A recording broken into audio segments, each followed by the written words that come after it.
Giant rat. A giant rat. They're on strike. Yeah. They're on strike, you say, Phil? I think their labor's on strike. That's good job. Guy's waving at the giant rat.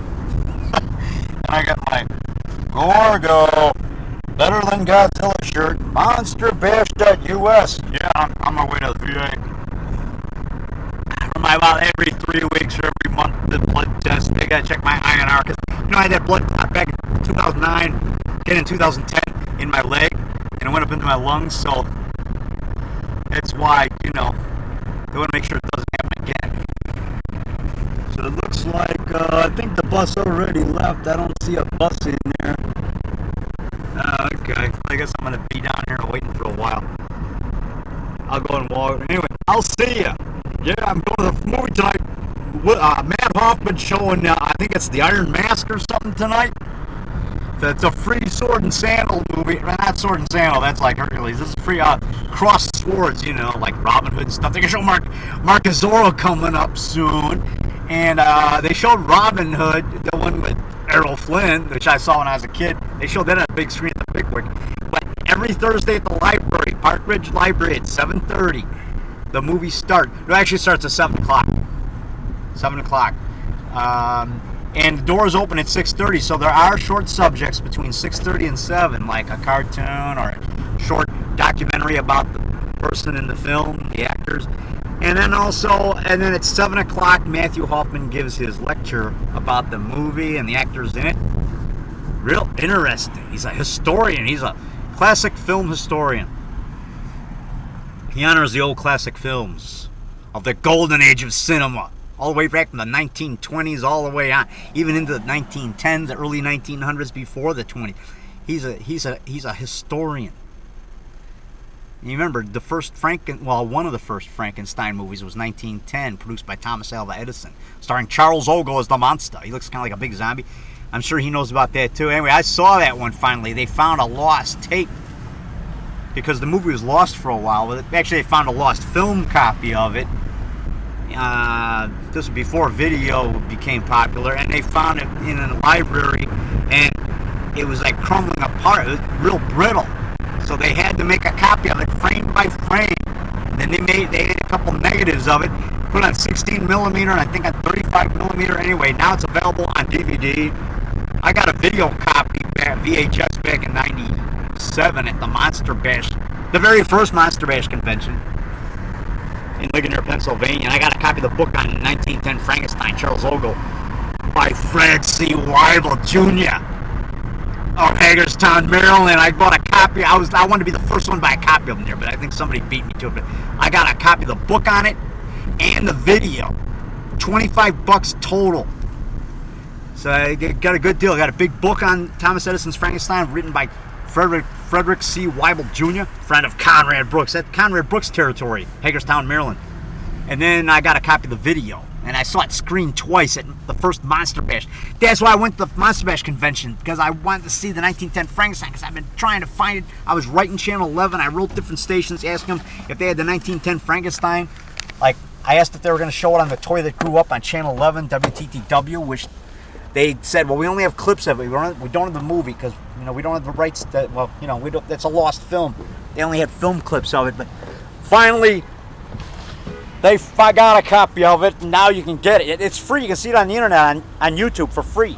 Thomas Edison's 1910 Frankenstein. But I'm going to the library tonight, Park Ridge Library, to see I think the Iron Mask every Thursday for the next 2 months.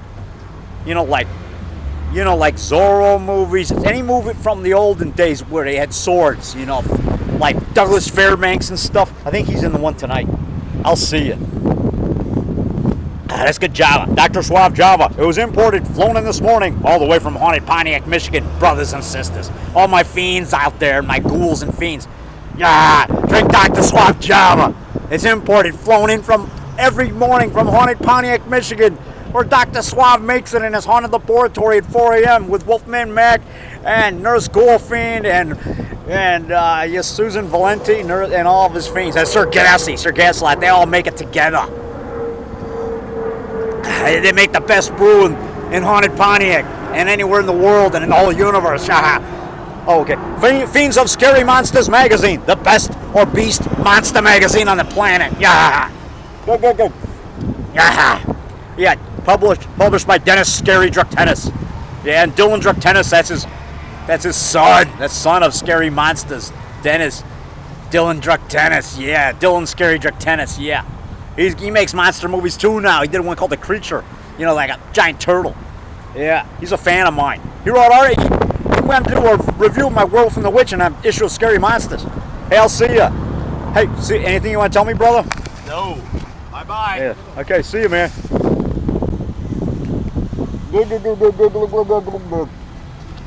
That's a good job, all right. See, I got my Gorgo. My Gorgo Monster Bisher. Monster Bisher U.S. Gorgo. Greater than Godzilla. Well, now I can't really say that. Godzilla's great, man. But I saw Gorgo before I saw Godzilla, even though it was made after the first Godzilla movie. I saw my first Godzilla movie after I saw Gorgo. I saw Gorgo at age 5 in the Pickwick Theater for like 5 cents. My dad took me. And then I had the Gorgo comic book when I was like 5 years old. That was like 5 cents, something like that. And my dad got me that too. And then about 3 years later, King Kong versus Godzilla was at the Pickwick, and that was the first movie I saw with Godzilla. We're rooting on for King Kong, man. I didn't like him when Godzilla breathed fire on Kong's chest and burned his hair. Kong looks, he goes, and he scratches his chest because it hurt, you know? Because Godzilla breathed fire on his chest. Singed a lot of his hair there. That was King Kong versus Godzilla. 1964. That was my first look at Godzilla. And that was that same week, like that same day, I go down to Ben Franklin and they're selling King Kong trading cards and they got pictures of King Kong versus Godzilla on it. The movie I just saw, and it had pictures of the original King Kong movie, King Kong trading cards from 1964. Oh man, that was cool. They sold us for 5 cents in Ben Franklin 5 and Dime store in Park Ridge, Illinois, at 130 South Prospect Avenue in Park Ridge. That's north of Chicago. That's down that way. Park Ridge is down there. I'm on Cumberland Avenue waiting for the bus to take me to the VA. Get my monthly blood test. I'm a veteran, so, you know, they take care of me. I was in the Marines for 4 years, 76 to 80. Hoorah for the Marines! Hoorah, hardcore, your corps, my corps. Semper Fi, do or die. Hoorah! And my pal Bowie Gould, fellow Marine, who boxed with me on the Subic Bay boxing team in the Philippines. Here's to Bowie, a tough fellow Marine. He was a Westpac championship of the Western Pacific, or Westpac, out there in Subic Bay. He won the light heavyweight championship. He knocked out Big Teddy Ward. He looked like Jimmy Ellis, man. Good boxer, big guy. Gould dropped him in the 3rd round, man. It was a good match. I filmed it with my movie camera, and I'm the only guy to film it. I filmed right when he's letting go of that punch. I pressed the button down.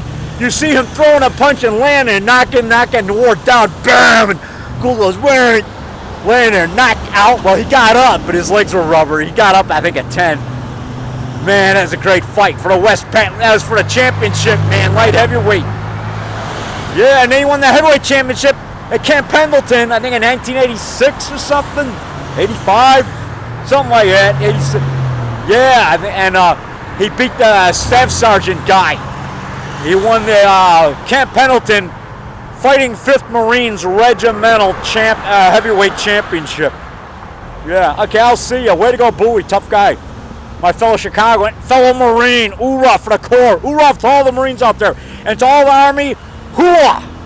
Like Al Pacino says, hoorah, hoorah! There's fire under that dress. Remember in Scent of a Woman, the movie?